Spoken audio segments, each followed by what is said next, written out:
But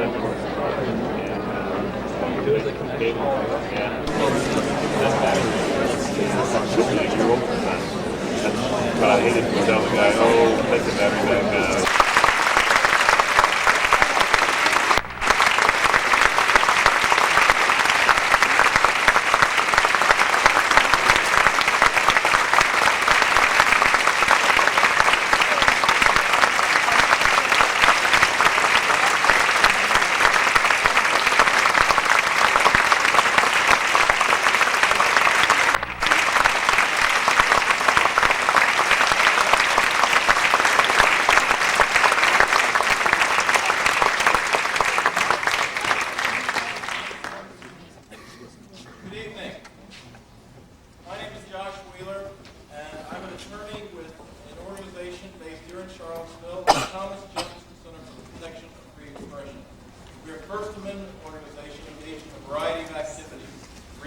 Education and intervention in actual cases involving threats to free expression.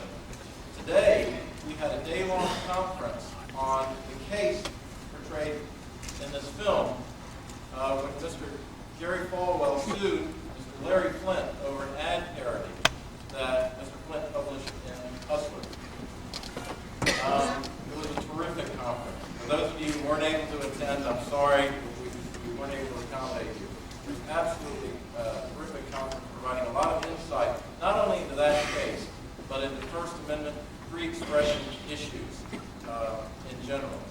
Tonight, the attorneys involved in that case and Mr. Flynt have agreed to be here to offer their comments on the film and any questions you would like me to address.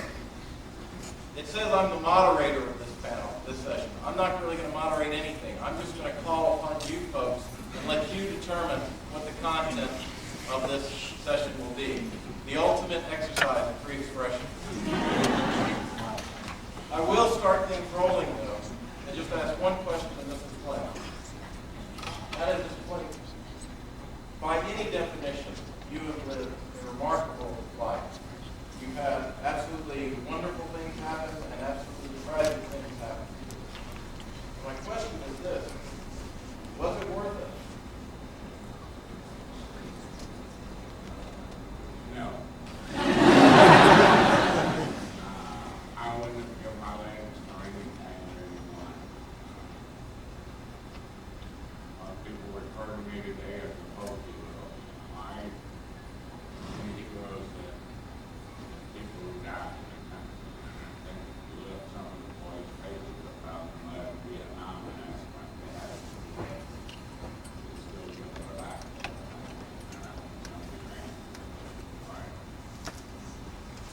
Well, regardless, I think, of what people think of your publications, I don't think anybody would disagree with the statement that you are, in fact, in a wheelchair because of your speech, because of your expression. Do you agree with that? Yes, I am a man who's copy,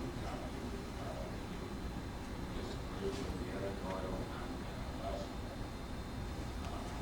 Now, at the same time, you asked me, what I would like to point out that I never compromised these principles. That's one of them.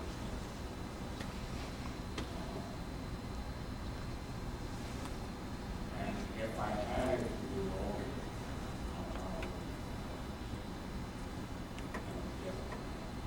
I asked that type of question,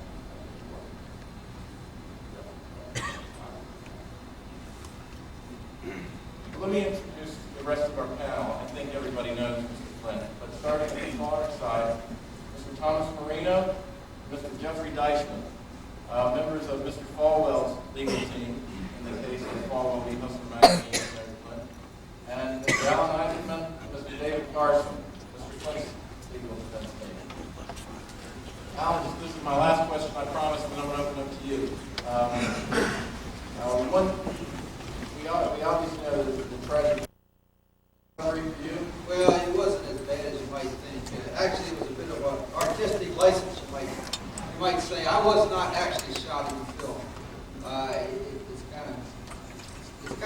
in a sense. After the movie came out, I got a call from a reporter from Atlanta who was asking some things about the film and said, you know, I was talking to a former attorney, now judge, Gene Reeves. And he was complaining, he said that the only thing he was known for in life was getting shot with Larry Flynt. And now this movie came out and some guy named Alan Isaac was taking the bullet. And then I got a call from another longtime client. We have an entertainment type of practice in many respects, and I've represented Jerry Lewis for many, many years. Jerry called me. He was actually in Washington, D.C. when he saw the movie. And he said, you know, I saw this movie, and I saw that you got shot, and I was really concerned. I said, well, gee, Jerry, you know, don't worry about it. I didn't get shot. This guy named Gene Reeves.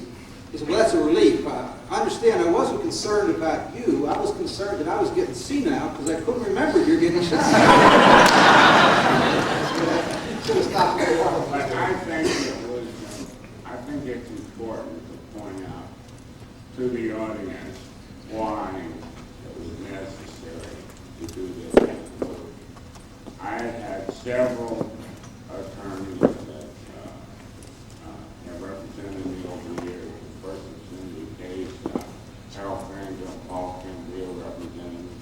I've been involved with other lawyers. So to try and bring a dozen lawyers into this film that just would not have worked. They had to simplify it, and since Alan's been my attorney for the past 20 years, they just let his character go throughout the movie. But the accuracy is all there because the dialogue, of course, even in the obscenity cases, as well as Paul Allen, as well as the Supreme Court, is all taken directly from the transcript. So there's no, Milos Forman, the director, made a compliment or made a comment to it, which has always stuck with me. He says, in making a film like this, he said, it's not important that you be truthful, but only that you be truthful to the spirit of the truth. And in essence, I think that's what they attempted to do. Questions? I'm not exactly sure how we're going to do this. I'll see you guys. The first hand up I see is right here. Yes, sir. The film showed that you were incarcerated for federal psychological observation for 15 months, but it kind of went through it in about a half a minute. Could you expound a little bit on what that experience was like? Well, if you can be in a prison, try being there in a wheelchair.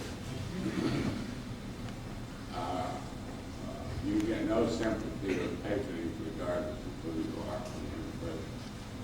And I was there on a contempt of court charge in Los Angeles for failing to reveal my source on one of the John DeWalling audio tapes. I'm sure many of you remember that case. And however, that case, with Alan's help, was reversed on appeal, and I was out in 5.5 months. I sure would want not to do 5.5 months. Yes, ma'am. Mr. Eisenman, I was wondering, in the film, you're portrayed as sort of giving up on Mr. Flynt and trying to walk away because it was kind of frustrating. Was that really true to life, or how much What do you think? No, that really wasn't true. I mean, there were some trying times in there. You know, Larry likes to give you challenges, but I never ever considered trying to drop off the case at all. What about the line in the movie where Woody Harrelson says to Edward Norton, "I'm the best kind of client in the world"? That's very. Yeah, I got the most interesting cases, and I'm rich and I'm always in trouble.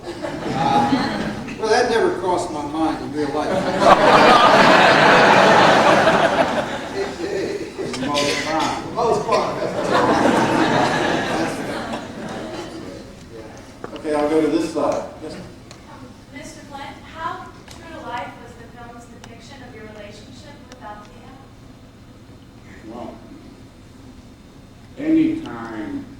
try to reduce a life to 2 hours on the silver screen, a lot's going to get left. And a lot got left out of this one.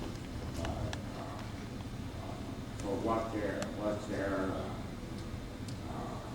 intent, I think Fort did a fabulous job of training.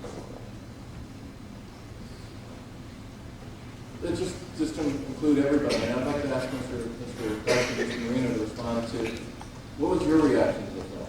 Well, there were many things in the film. As Larry just said, it's very difficult, if not impossible, to reduce what went on in years of litigation or even life into a 2-hour film. And one of the things that the film really didn't capture accurately was the real question of who was the real Larry Flynt. The film at the trial showed him as somebody who would rant, rave, speak his mind, and be rather irreverent in front of the court and in front of the judge and the jury. When the truth of the matter is that at the actual trial where I was present, Mr. Flynt was brought to trial. He was a perfect gentleman with a 3-piece suit, neatly groomed, and he acted almost meek as a lamb. In fact, there was a deposition that was taken of Mr. Flynt several months earlier where he was incarcerated in Butner, North Carolina. And there, the truth of the matter was, he was rather irreverent and bizarre, and told lots of him to shut up several times. The issue that the jury had to decide was really which was the real Larry Flynt, and that couldn't be effectively portrayed in the movie. In addition, Mr. Flynt won a tremendous victory in the Supreme Court. They decided 8-0 in his favor, and I think the movie gives a sense of that he respects the Supreme Court as the law of the land. What they didn't show, however, was about 5 years earlier, in a case called Keaton against Hustler magazine and Larry Flynt, there was another argument in the Supreme Court of the United States in which he lost 8-0, upholding Ms. Keaton's right to sue Hustler magazine in the state of New Hampshire. But at the end of that argument, when the Supreme Court had previously denied Mr. Flynt to act as his own lawyer in the Supreme Court of the United States, he got up, or didn't get up, but he was there, and ranting and raving at the top of his lungs, uttered a spew of obscenities, which had never before been done in the Supreme Court of the United States. And we all reacted. We were ordered to clear the court, and that, in fact, is one of the reasons that Mr. Flynt was incarcerated in Butner, because of the erratic behavior in the Supreme Court. That's not actually correct. You might have wished he were incarcerated because of that, but that had nothing to do with the incarceration. Was the obscenity part of it correct? I just call them 9 assholes and 1 token time.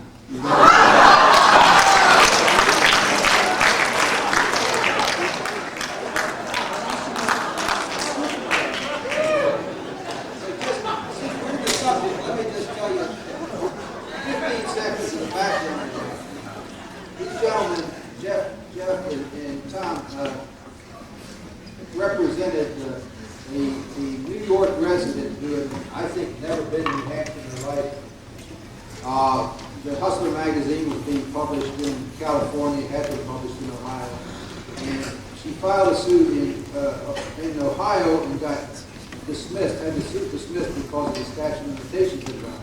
So having creative lawyers as she had, she then looked for a state where the statute hadn't run. There was one state in the Union, New Hampshire, which had a 6-year statute of limitations. She filed there.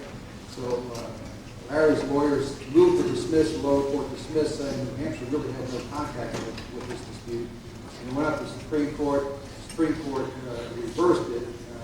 But he wanted, since he was a defendant in that case, he wanted to represent himself in front of the Supreme Court.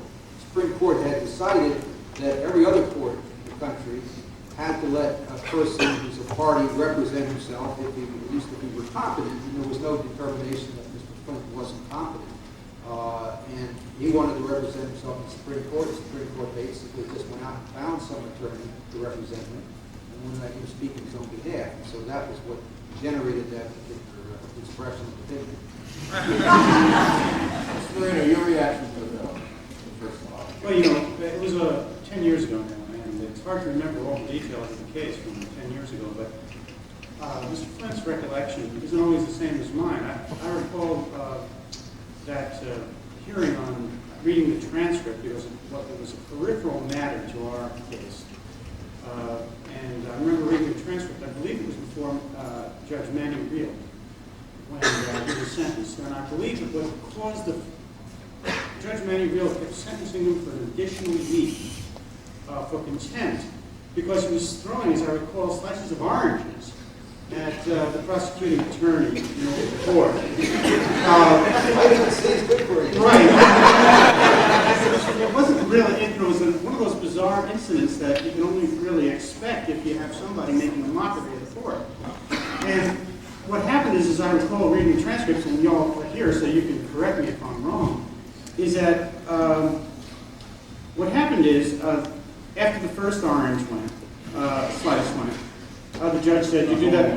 Yeah. Oh, I couldn't tell from the transcript. I just knew it was an orange one. I thought it was slices. But the judge said, "You do that again, and I'm going to put you away for a week." So another thing, a month. So something flew. The next thing that happened is, "You do that again, I'll do it again." And it went, and if I recall right, Mr. Flynt said, "I could do that time on my hip." So, and then off another one went, and off some more time went. And it kept going like that until it reached some epiphany or something. You must understand, it's not going in the courtroom and making a mockery out of the system and trying to behave like a idiot. My position was shot, paralyzed, wheelchair, I was in chronic pain. Here they're dragging me into court, trying to force me to go out my source on these tapes.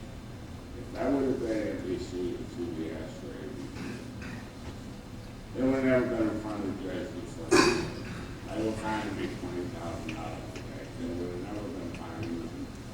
I felt because of who I was being treated the way I was being treated. So I just completely rebelled. I'm not suggesting that to anyone that they should behave the way I did in the courtroom. You know, Larry, I wasn't with you on that occasion, and I read the transcript, never saw him mention throwing oranges. Was that something that happened or not in terms of your getting these time sentence? No, it had to do with verbal things. Yeah, I throw an orange. Turned around and gave me another 3 months. And by the way, that's why you got the case reversed. And he did an interview recently in Los Angeles Times, and he's the chief judge. He said the thing that bothers him most in his years on the game was getting reversed on my case. But the reason why they reversed him was very simple. You cannot give someone more than 6 months without a hearing. And so the judge really overreacted to what I was doing. Well, if I remember right, wasn't there really 2 judges involved? Now, you were in contempt of Judge Takasugi, was if I recall. And then because they don't like 3 or 4, at least 2 or 3 or 4. What happened, as I recall, and I wasn't, like I said, it's peripheral to our case, is that Judge Takasugi had ordered him to produce these so-called Valerian tapes, which were never revealed, never came about, and everyone involved in this litigation, we were involved in that litigation, came to believe, other than Larry, of course, that the tapes didn't exist. And the courts believed they didn't exist in the end, and it was a canard. But perhaps they did exist, and in fact, he did defy the court and never produced them. But as it seemed to go, the contempt was before Judge Takasugi originally. And then what happened is, you don't have a federal judge who's not allowed to try a criminal contempt in front, he's not allowed to try Larry. Judge Takasugi couldn't try Mr. Flynt for the contempt in front of him. You bring it before a different judge so that there's some separation of the emotion involved. And it was before the different judge that the whole thing started all over again. And so no matter where the venue was, it was never quite what it was. If that's right, along those lines. Let me just say, this is much more complex than anybody probably is interested in. But Larry had videotapes of John DeLorean looking at cocaine saying, that's better than gold. That was the government's main evidence in the case. He turned them over to Dan Bradley, who ran them 5 nights in a row on CBS News. Larry then had an audio tape, which was a little bit garbled, but one could draw the conclusion that DeLorean was being threatened by the informant in the case, that if DeLorean tried to back out of this cocaine conspiracy, the informant would hurt his family. That was the tape that ended up missing, although a number of members of the news media told me they heard the tape. So I never heard it myself. And that was what he was ordered to disclose the source of, and there were just a series of outbursts that ended up in front of Jeff Real. Let me get back to the audience. Man, you've had your arm up for the last 5 minutes. In the movie, I felt a lot that you could do as a sort of personal report, and even when the court speech, you were wearing sort of a ringing helmet and you barked a lot and stuff. I was just wondering, what exactly are the feelings of this military? What's the question? I'm sorry. I don't get the question. She asked Mr. Flint's views on the U.S. military because of the way the various scenes that were portrayed in the movie. That whole bizarre day that happened, Annie Leibovitz, a very famous photographer for Vanity Fair, was coming to do a photo feature on me at my home in Bel Air. She had brought an American flag with her. She wanted the flag draped over me on a line of the Capitol. About 5 minutes after she got there, Alan called me and said, the judge wants you in court in an hour. I said, I can't be in court in an hour. I'm doing something and I still got to get dressed. And he said, well, you know, if you're not there, it's not going to go very well for you. I got the creative idea to just have my nurse pin the American flag on me at the dive. I was concerned about the fact that someone might want to shoot me in the midst of all this publicity, so he gave me a flak jacket. I put the flak jacket in, and somebody else handed me a helmet. Yes, sir. So much of that movie is about religion, your own religion, your activists. Could you comment on your own polarization in the course of your life, or where you stand like that? Well, many people at the time thought that my religious conversion was not sincere, but it was very sincere. And I had a very profound effect. I self-counseling was able to work my way through it, and I'm thankful that today I'm over all that.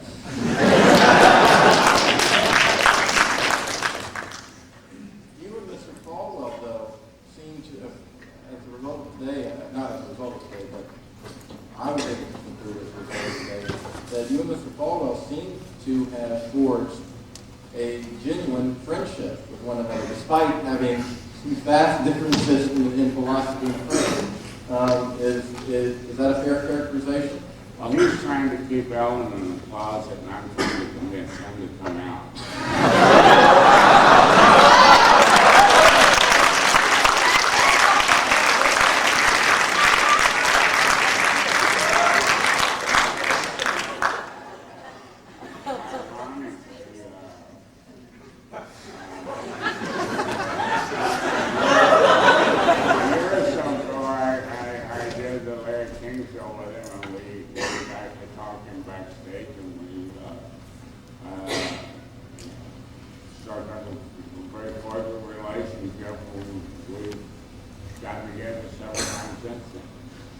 Were you ever able to forge the same sort of friendship with Mr. Falwell's late attorney, Norman Roy Grubman? That means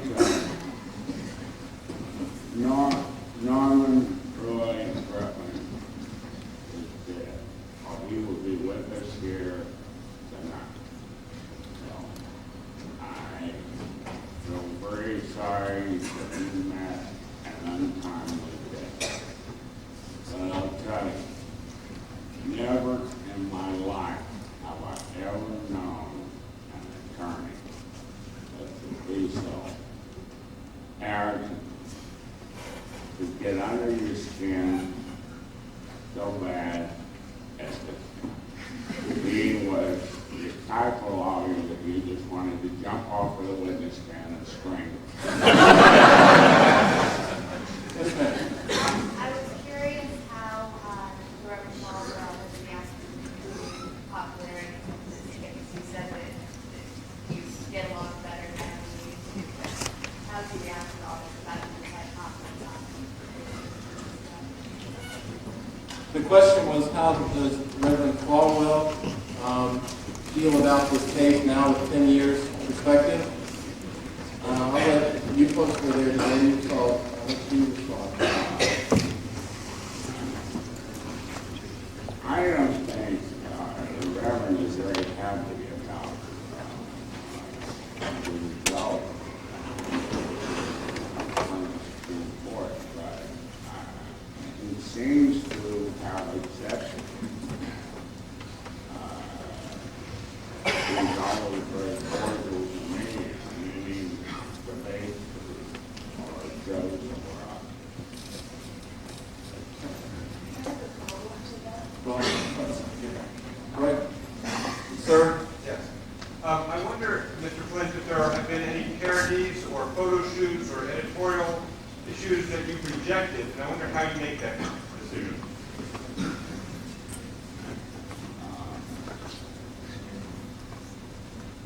every month when we have an editorial meeting, the discussion is who have we not offended? And that is the president vote or Bridget Ball. In the back, yes.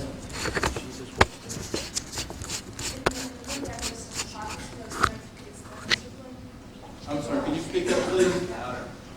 I noticed a hypocrisy in the movie that I was wondering if you could explain, Mr. Flynn.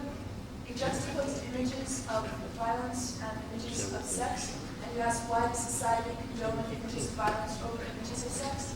And then the pictures that we saw of the Hustler magazine were mostly images of sex. But then there was one scene where we saw a cover of a woman being ground up. I don't know, by pencil sharpener or being ground, I'm not sure. And I was curious if you could explain that hypocrisy.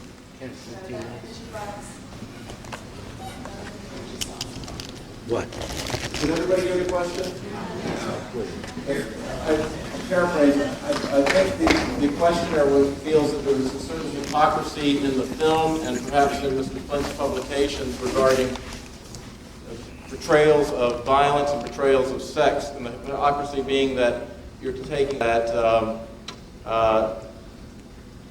sex is sex, and it's perfectly natural, and it should not be equated with violence. And yet there was a very graphic image in the film in which women were being treated in a graphically violent way. A woman's torso was being put through a meat grinder. Is that correct? The meat grinder photograph was a mistake. It came back a perfect game every time.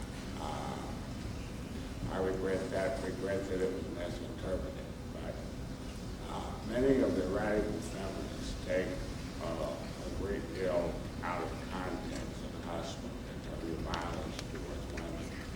But I challenge any of you to look at a copy of Hustle. You may not like pornography, you may not like the nudity, but it's sensuality, and it is not violence. But I want to point out something that I said earlier today on the forum for the benefit of you who are not there. Is all the obscenity prosecutions that I've had, all the problems, the legal problems that I've had to endure with us, the issue has never been pornography. It's always been the biting political and social satire and the outrageous cartoon.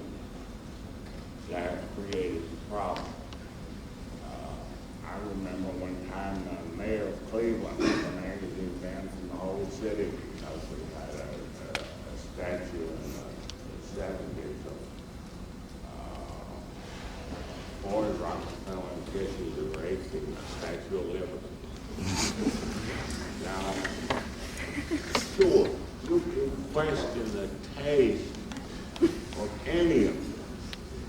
But what you cannot question is, should it be protected under the First Amendment?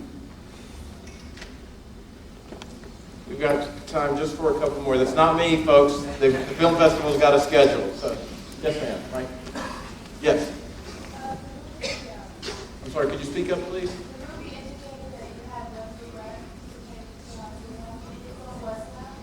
I'm sorry. Could you hear me? I couldn't hear what.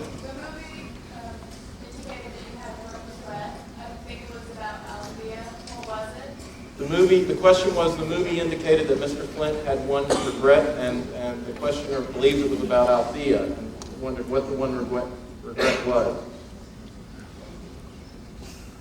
Well, of course, you know, Althea had already passed away.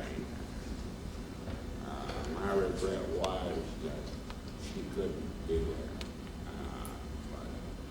I think it was more appropriate to say it the way I did in the movie.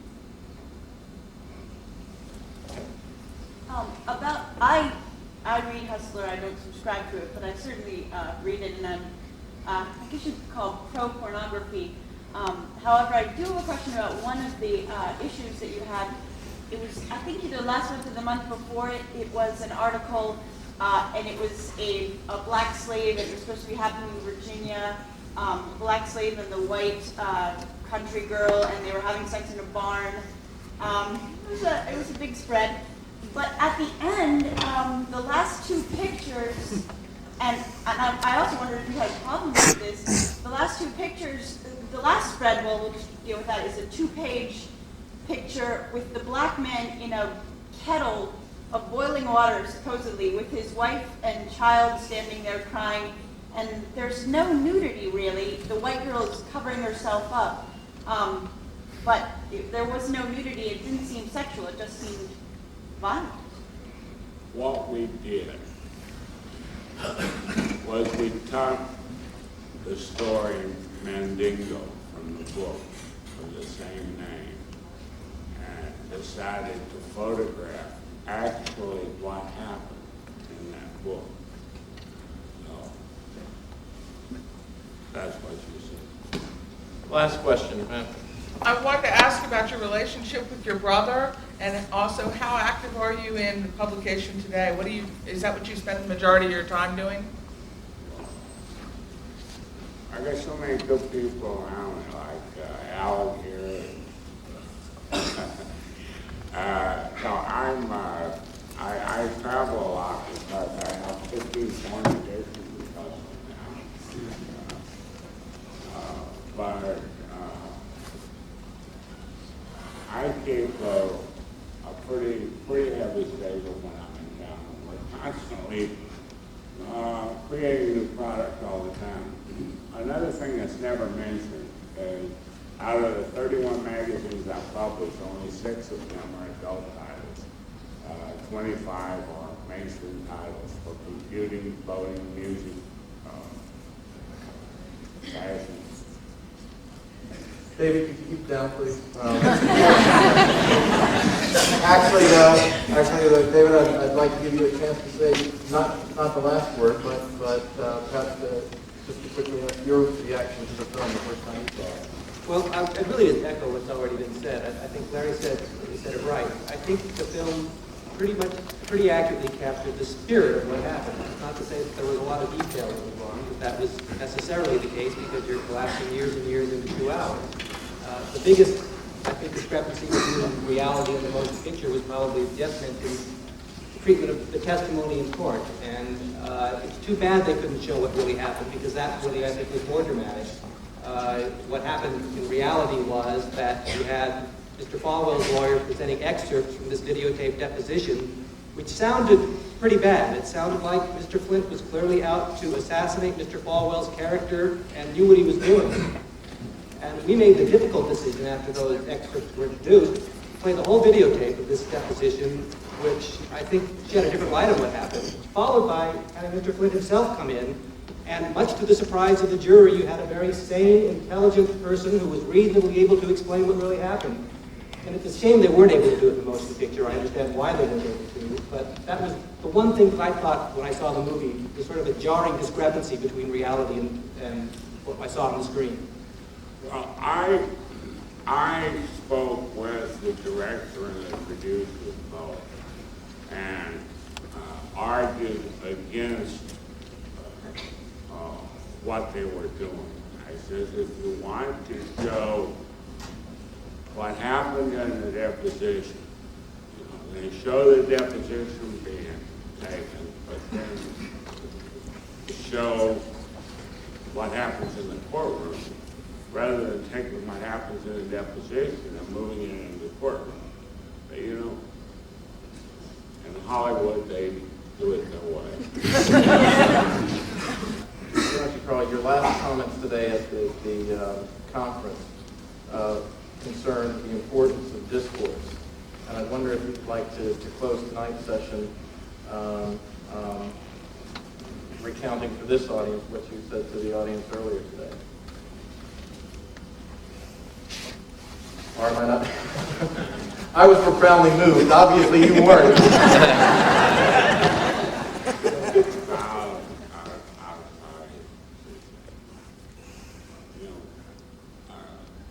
Freedom is not free. You pay a price for it, and the price you pay to live in a free society is toleration. You have to tolerate things that you don't necessarily like so you can be free. One of the greatest rights that any nation can afford its citizens is the right to be left alone. And I think that's what most Americans want. And if you can reach deep into the heart of every average American,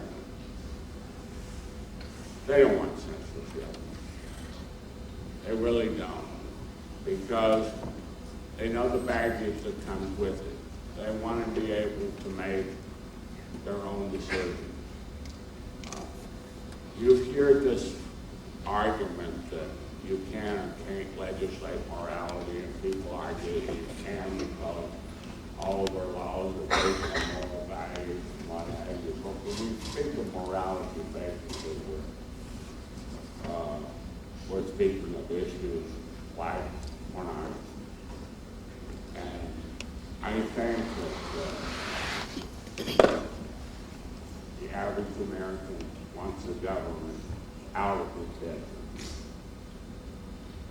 And we've had free speech for so long that it's lost its value.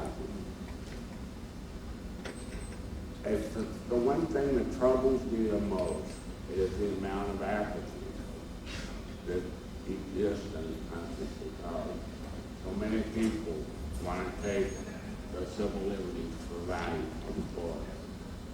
for granted. And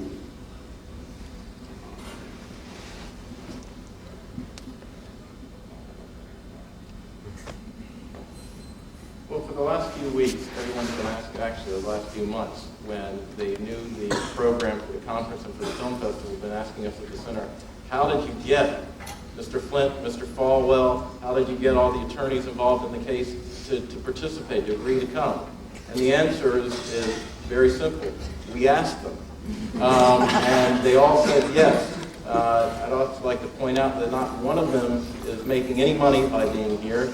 Their only purpose in being here is to share with us their thoughts and their views. And for that, I think they're all deserving of our courtesy and respect. And the last word to Mr. Flynt. One last word was when I lost my train of thought.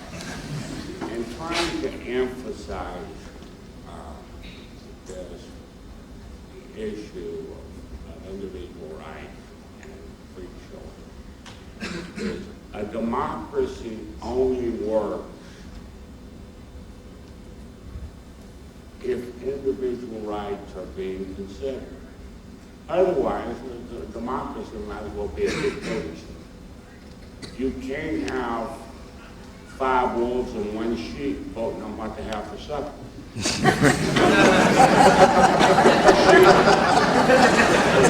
every time. So it is the descent voices that must be protected at all costs, not the majority. It's not what the majority has to say that's important. What the minority has to say that's important, because we know that the majority can do their thing at the ballot box. But the only thing we've got protecting our civil liberties is the judicial system.